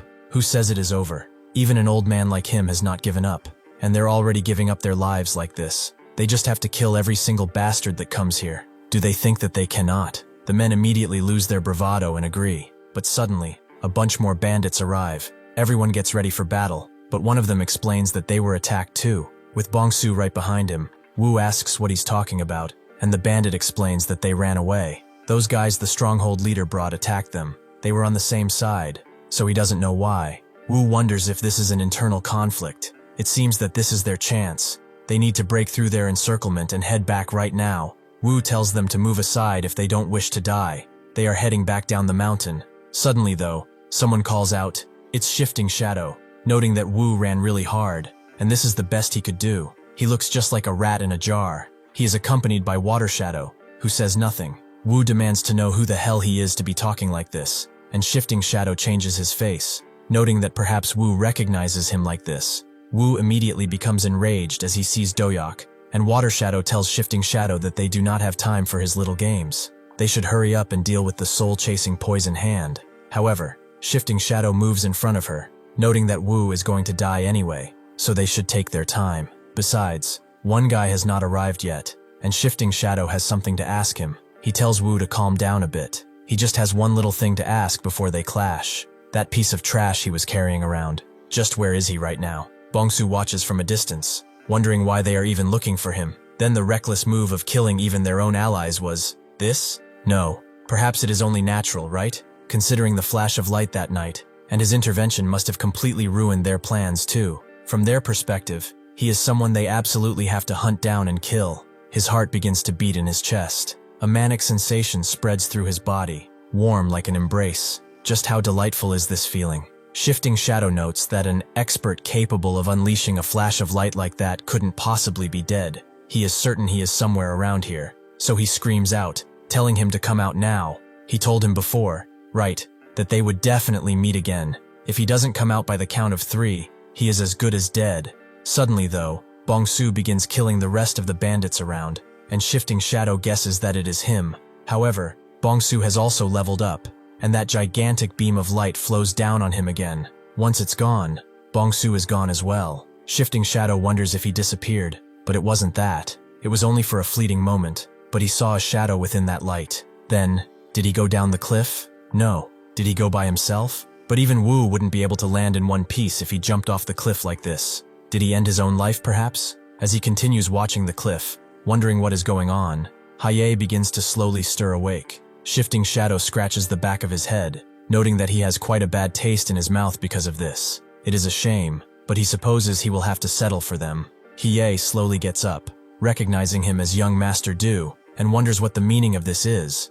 Why is he like this? Shifting Shadow wonders, was she always such an idiot who could not grasp the situation? Wu tells everyone to fall back, but before the battle can begin, a familiar voice screams at them to wait and hold on a minute. He moves through the bandits. It's none other than Hai-Al, who wonders, surely they weren't about to start the feast without someone as great as him, right?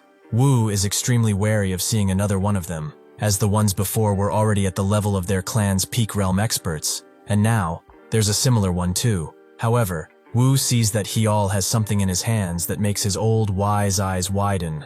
Hai-Al notes that he brought a little gift with him to commemorate this event. He throws the head of someone on the ground, with that someone being none other than the Namgung clan patriarch. Everyone is shocked, with Haye immediately crouching down at the head of her grandpa and clutching it in her hands. Wu is a mask of cold, unawakened fury. Seeing the situation, Hai-Al can't help himself but laugh with manic glee at Haye cradling her dead grandfather like that and sobbing her eyes out. The first beauty of Anhui is really a fitting title for her. He is glad that he brought the gift. He knew it.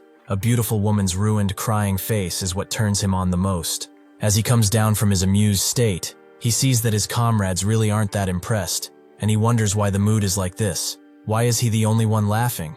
Is he not supposed to be turned on or something? Water Shadow notes that he really is a crazy bastard, and even Shifting Shadow notes that he isn't human after all. Hai-Al points at them, noting that they crushed the Namgung clan, and even Wu will die by their hands soon enough. That makes 2 beyond peak realm expert heads and 2 wives to have by his side too, which is always better than 1. Hearing this, Wu charges an amazing amount of power into the needles and throws both Haye and Hua away, right over the cliff. He explains that he has poured half of his remaining internal energy into the Dragon Phoenix golden needles. It is certainly not enough to safely descend the cliff. Their limbs or something else might be crippled for life, but the 2 of them surviving is the most important thing for him. Shifting Shadow points at him, asking what he is doing, but Wu screams at Hua of the Sichuan Tang clan. She must survive, even if she breaks, even if she is ruined. She must live on and return one day to repay the blood debt for him, Tang Wu. With that, they fall to the ground pretty roughly, and Hai-Al clutches his head, screaming like he lost the lottery. He immediately rushes in, asking how Wu dares to take his wives. Upon Wu unleashing his entire aura, he immediately takes a step back, as he knows he will die if he moves a step further. Wu tells them to come, as the only thing he has left is the empty name of the 10 greats. From this moment forth, the soul-chasing poison hand shall reap their spirit essence and carve their mistakes into their flesh. Thank you for watching. See you next time.